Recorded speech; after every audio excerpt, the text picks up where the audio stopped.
31वीं पुतली कौशल्या की कहानी। सिंहासन 32। भाग 32। 31वीं पुतली, जिसका नाम कौशल्या था, ने अपनी कथा इस प्रकार कही।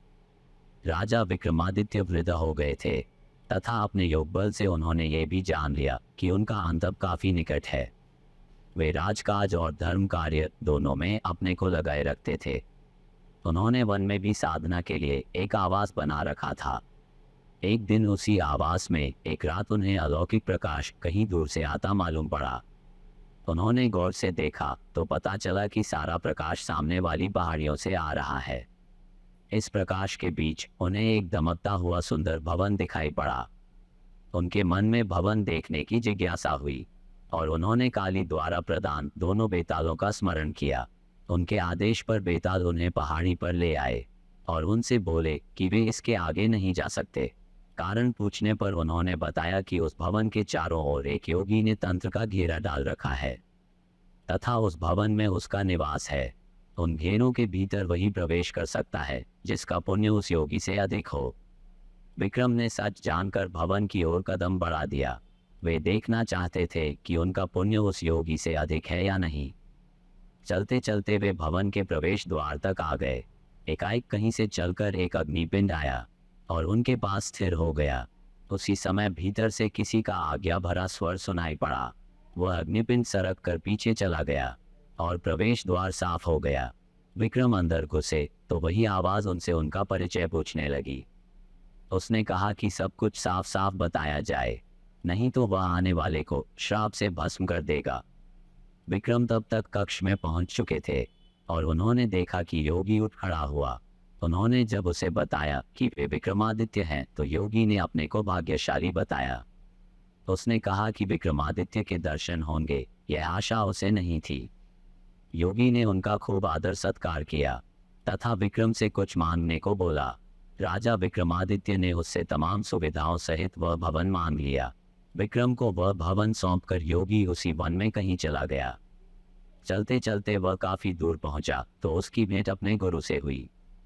उसके गुरु ने उससे इस तरह भटकने का कारण जानना चाहा तो वह बोला कि भवन उसने राजा विक्रमादित्य को दान कर दिया है। उसके गुरु को हंसी आ गई। उसने कहा कि इस पृथ्वी के सर्वश्रेष्ठ दानवीर को वह क्या दान करेगा, और उसने उसे विक्रमादित्य के पास जाकर ब्राह्मण रूप में अपना भवन फिर से मान लेने को कहा। वह वेश बदलकर उस कुटिया में विक्रम से मिला जिसमें वे साधना करते थे। उसने रहने की जगह की याचना की। विक्रम ने उससे अपनी इच्छित जगह मांगने को कहा तो उसने वह भवन मांगा। विक्रम ने मुस्कुराकर कहा कि वह भवन ज्यों का त्यों छोड़कर वे उसी समय आ गए थे। उन्होंने बस उसकी परीक्षा लेने के लिए उससे वह भवन लिया था। इस कथा के बाद 31वीं पुतली ने अपनी कथा खत्म नहीं की। वह बोली, राजा विक्रमादित्य भले ही देवताओं से बढ़कर गुण वाले थे और इंद्रासन के अधिकारी माने जाते थे, वे थे तो मानव ही। मृत्युलोक में जन्म लिया था, इसलिए एक दिन उन्होंने शरीर त्याग दिया। उनके मरते ही सर्वत्र हाहाकार मच गया। उनकी प्रजा शोकाकुल होकर रोने लगी।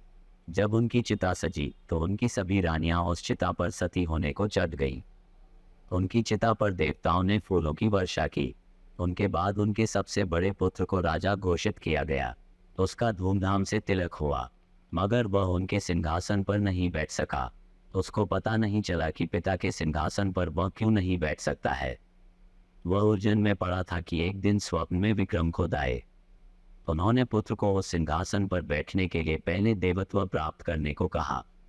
उन्होंने उसे कहा कि जिस दिन वह अपने पुण्य प्रताप तथा यश से उस सिंहासन पर बैठने लायक होगा तो वे खूब उसे स्वप्न में आकर बता। मगर विक्रम उसके सपने में नहीं आए तो उसे नहीं सूझा कि सिंहासन का किया क्या जाए। पंडितों और विद्वानों के परामर्श पर वह एक दिन पिता का स्मरण करके सोया तो विक्रम सपने में आए।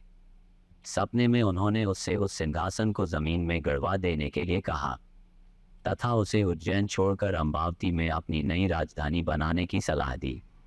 उन्होंने कहा कि जब भी पृथ्वी पर सर्वगुण संपन्न कोई राजा कालांतर में पैदा होगा, ये सिंहासन खुद ब खुद उसके अधिकार में चला जाएगा। पिता के स्वप्न वाले आदेश को मानकर उसने सुबह मजदूरों को बुलवाकर एक खूब गहरा गड्ढा खुदवाया तथा उस सिंहासन को उसमें दबवा दिया। वह खुद अम्बावती को नई राजधानी बनवाकर शासन करने लगा। ऐसी ही और भी ढेरों मजेदार कहानियों के लिए कृपया हमारे चैनल को सब्सक्राइब करें। आपको ये वीडियो पसंद आया हो तो लाइक कीजिए और शेयर कीजिए।